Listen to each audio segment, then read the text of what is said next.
Pereira Marques, Belo Horizonte inteira, nasci em BH inteira. Talvez esse jogador de futebol, acho que é o primeiro de quase todos os meninos, assim, né?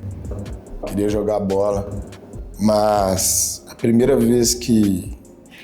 Quando eu era criança, uma vez teve uma coisa curiosa, assim, que minha tia tinha uma empresa aí, um negócio que a gente chamava Talentos Brilhantes, ficava passando isso no propaganda do SBT e tal.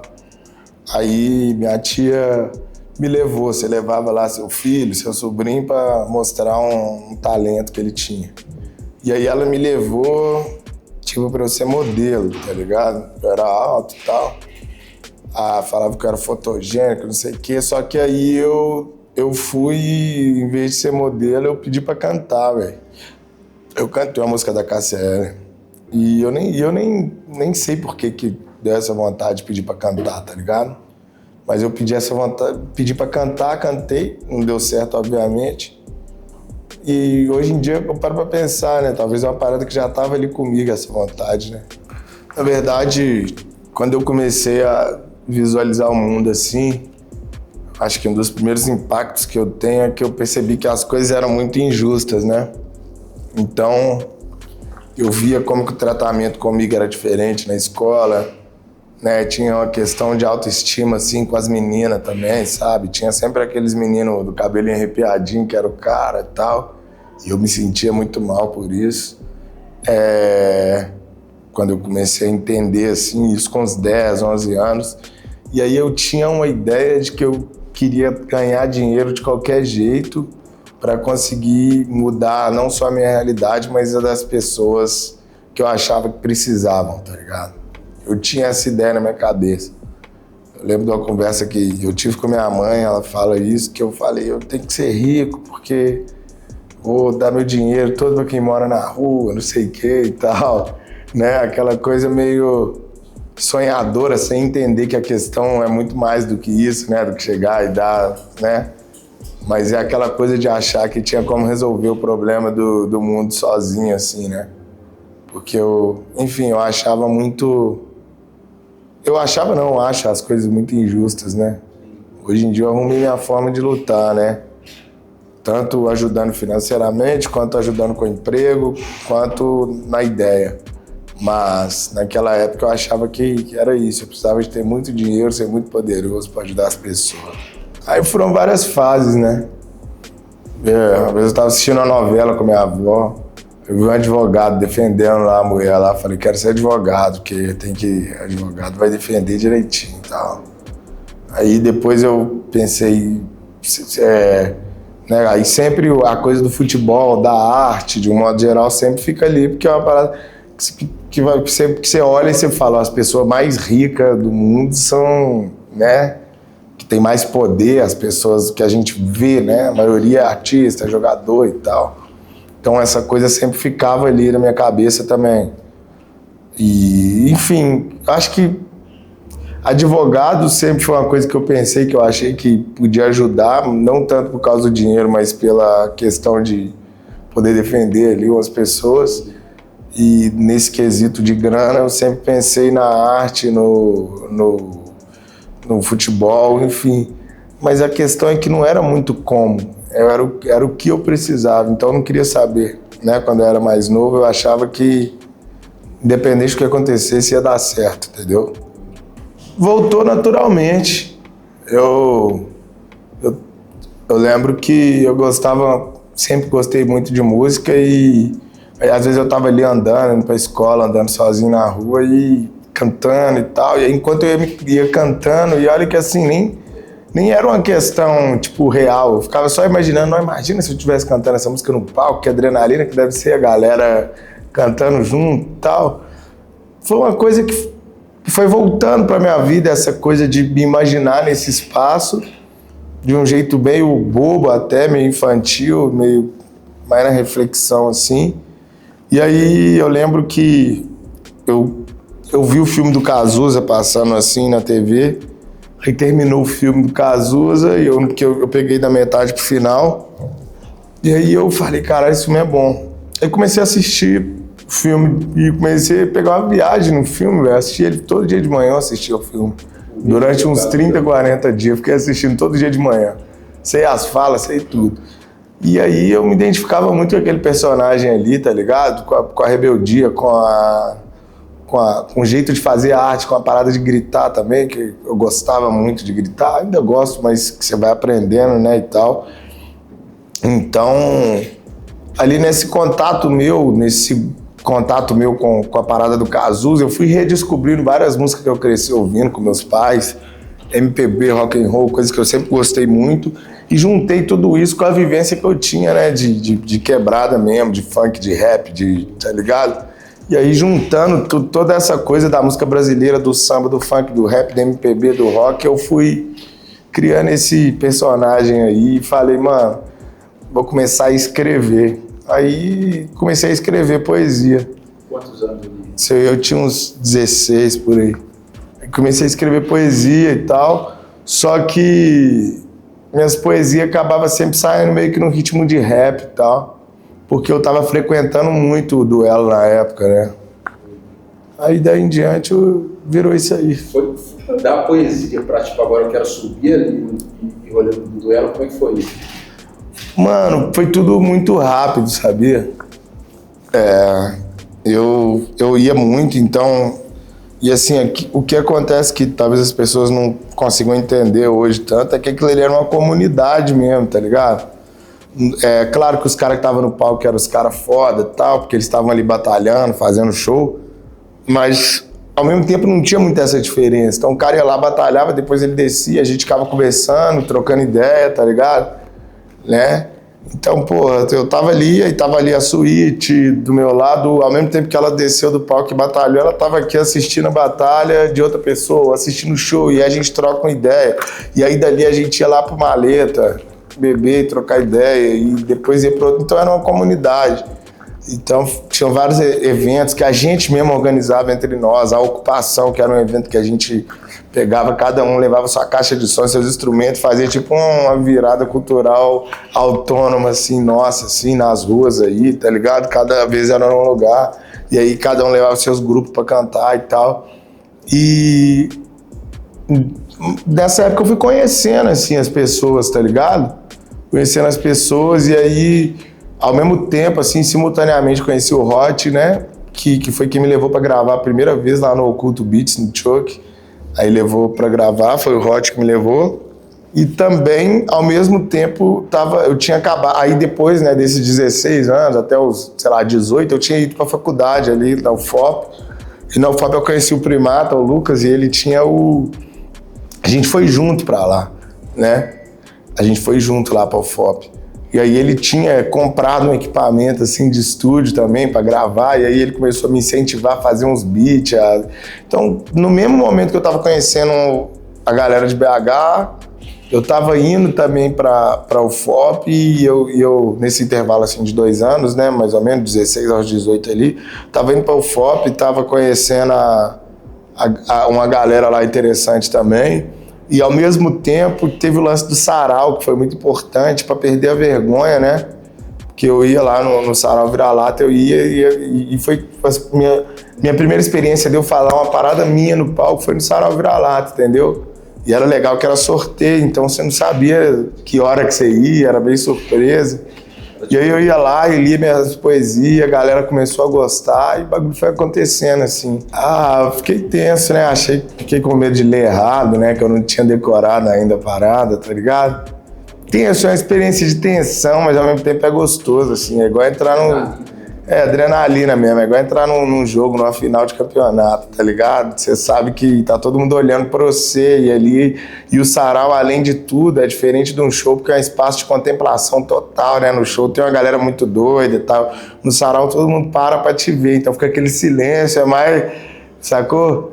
Eu acho que quanto mais silêncio, mais sério a galera estiver levando a parada, mais a sério, mais difícil fica. Mas é gostoso, assim. Com o tempo eu comecei a me acostumar, mas me acostumar de verdade eu não me acostumei até hoje, sabe? Tem hora que eu ainda fico com um pouco de vergonha. Essa linha do tempo, ela é a mesma, tudo aconteceu ao mesmo tempo. Esse momento foi o mesmo momento na minha vida. De gravar, de estúdio. Tudo na mesma época. Tudo na mesma época, mano. Tipo assim, foi muito louco, porque realmente foi na mesma época. Então, sei lá, dos 16 aos 18 eu tava conhecendo a galera, vamos dizer assim. Dos 18 aos 20 eu tava metendo marcha, fazendo tudo ao mesmo tempo, sabe? É até difícil falar porque era tudo ao mesmo tempo, um tanto de coisa mesmo, sacou? E aí quando eu tenho ali uns 20 anos, aí a gente faz o DV, né? Que é depois do meu primeiro EP e tal, aí a gente faz o DV, aí a parada deu um salto diferente. Aí é a época que a gente consegue ver com mais clareza, porque quando a gente fez o DV, o bagulho a gente sabia exatamente o que a gente queria com aquilo, tá ligado? Antes, não é que a gente não sabia, na época do sarau, da ocupação, do duelo, não é que a gente não sabia, mas tinha menos pretensão, a parada era estar ali, era fazer música, tal. O DV a gente fez com pretensão, sabe? Aí a linha do tempo do DV já é diferente, porque a gente já lança a música pensando, vamos divulgar, vamos impulsionar, vamos fazer com tal pessoa que faz arte e tal, e o clipe quem vai gravar, então a gente já começou a levar a parada um pouco mais a sério, né? Pegamos dinheiro com a agiota, aí é outra parada, aí DV, aí a gente já começou a tratar a parada como um bagulho que ia tirar a gente da realidade que a gente vivia, né? É quase tipo assim, agora vamos jogar sério. Exatamente. O tempo ali foi um tempo de aprendizado, de exato. Entender, agora vamos... Exatamente. E desse dali até realmente o seu primeiro disco virar o que, tipo assim, o rolê virou. Um ano. O DV começou em 2015 para 2016, na verdade, né? Mas em 2016 a gente lançou a primeira música e depois que a gente lançou essa música, a parada só cresceu, de mês em mês só cresceu. De 16 para 17 foi quando eu passei a ser conhecido fora de BH, assim, de Minas mesmo, assim, tá ligado? De fazer show e por aí vai. Ontem, todo dia, mano. Eu gosto de abraçar a contradição, assim, sabe? Essas coisas. Eu não sou muito apegado nas certezas, não, tá ligado? Mas, às vezes, eu sou tão filha da puta que tem hora que eu nem acho a parada e eu fico discutindo com a pessoa, tá ligado? Só pra ver a capacidade dela de mudar minha cabeça, tá ligado? Ou a minha também, de conseguir argumentar com a pessoa, tá ligado? Mas eu não tenho apego a porra nenhuma, não, mano. Tá ligado? Eu vou, tipo assim... Claro, tenho apego às pessoas que eu gosto, às coisas que eu realmente acredito mesmo, aquelas coisas que são, tipo, pô... Princípio mesmo, né? Tipo, minha família, sabe? Né? Tipo, não passar por cima dos outros. Enfim, essas coisas que a gente... Quase que raiz, né? Mas de um modo geral, mano, tô disposto a mudar qualquer parada, tá ligado? Aprender o tempo inteiro. E também andar pra trás, às vezes a gente acha que a gente... Tem umas coisas que a gente fala, foda-se, eu tava bem aqui, tava fazendo exercício, tava saudável, mas agora não quero mais também, não, foda-se. Sacou? Tem que ter direito também de fazer merda, tá ligado? Eu acho que as pessoas são muito apegadas em estar com tudo no controle ali e ser o certo e ser o bom, tá ligado? Não sou o certo nem o bom e foda-se. Antes eu sofria com isso pelas consequências, né, de não ser de mudar, de falar um trem e depois fazer outro. Hoje em dia eu sofro menos, tá ligado? Eu ainda sofro porque o que me mata é a hipocrisia da galera, né, tá ligado? Mas sofro menos porque eu entendi que esse sou eu, não tem outro jeito, tá ligado? Eu não sei se é de outro jeito, entendeu? O máximo a gente tentar ser menos, mas esse sou eu. Esse sou eu, Fomos passar o fim de ano lá e a gente fica tocando música, né, velho? Todo dia, vai pra praia e tal, e depois fica tocando música até umas horas, né, velho? Horas e horas, tocando violão e falando de música, que é a parada que a gente vive, né? Não sei se é a parada que a gente mais gosta, mas é a parada que a gente vive, né? Acho que eu gosto mais de futebol, mas enfim. Então a gente fica falando de música o tempo inteiro e tal.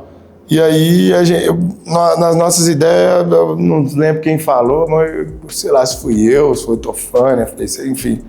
Falei, vou fazer umas músicas aí, vamos fazer. E começamos, velho, despretensiosamente. E é normal esse processo nosso, né? Ano passado, a música do Tofani com FBC e Flauzino aí, tá ligado? Nós escrevemos lá em Trancoso, tá ligado? Sacou? Nadando ali, trocando ideia, escrevemos lá. A minha música com o Milton, o Tofani fez a melodia, me ajudou a fazer a parada também lá indo no caminho pra Trancoso, entendeu? Então assim, a gente sempre vai escrevendo música. E a gente escreveu essas 3 musiquinhas e falamos, velho, vamos lançar, vamos fazer no violão mesmo, só um vídeo aqui, vamos fazer só um vídeo nós cantando essa porra aqui, foda-se. Mas aí começou uma brigaiada do caralho lá, não, tem que fazer o trem direito, FBC querendo fazer sério, direito, o Tofani não queria fazer, o Tofani... Era assim, ó, eu e o Tofani querendo fazer a parada mais despretensiosa, tá ligado? Lança de qualquer jeito, só vão fazer. FBC endoidando com a gente que queria fazer o trem bem feito. Final das contas ele ganhou, né? Fizemos bem feito e tal, né? Mas a gente queria fazer mais solto, assim. E o Thiago em Lisboa, naquele tentando, né? Deixa disso, olhando o lado bom e ruim de cada proposta. Mas o que rola é que, assim, quando a gente se encontra, a gente fala muito de música, faz muito música, e foi mais uma parada natural, sacou? Tem uma música que chama Venezuela, que a gente fez, que ela é tipo um shot, sei lá, um reggae, não sei, uma coisa meio shot, meio reggae, meio folk, sabe? E a gente fez ela no dia que rolou a parada lá do Trump lá na Venezuela, tá ligado? Aí a gente começou a falar, zoando, e fizemos. E o mais legal é que, por exemplo, o Tauan, o Gordiones, que são os amigos nossos, estavam ali em volta da roda, e foram dando dica também, viraram meio que compositor da música também, vão sair lá, tá ligado? Eles crescem, sabe? Então, assim, a música é da hora, eu gosto, e esse EP chama Fogueira, que como se fosse uma vibe mesmo assim, né? Nós em volta da fogueira, na beira da praia, tocando violão de boa, tá ligado? Fogueira Volume 1, são 3 musiquinhas, dá 8 minutos, então nós não vamos atrapalhar tanto seu dia assim não, tá ligado? Ficou legal, é legal porque é uma onda diferente, não é aquele rap mesmo, assim, que a galera tá acostumada. Oi? É isso, é a parada mais tilelê, né, mais MPB, mais... MPB eu não gosto muito de falar MPB, que eu não sei até hoje o que é isso exatamente, mas talvez seja um nome que a gente usa quando a gente não sabe o que a gente vai falar, né, tá ligado? Sacou? Mas tem várias vibes, tem um Ijexá lá legal, tá ligado? Tem uma música meio Vanderly, meio uma parada mais densa, assim. E tem esse que é meio um shot, meio um reggae, que eu tô em dúvida, tá ligado? O que é, mas enfim. Eu acho que é diferente. E é legal ver a gente fazendo outras coisas, porque as pessoas esperam da gente sempre o mesmo, né? E tal, sacou? Às vezes quando a gente faz outras coisas, a gente até toma umas porradas, né? Por causa disso. Mas eu gosto, eu prefiro, inclusive, apanhar às vezes e conseguir ter liberdade artística.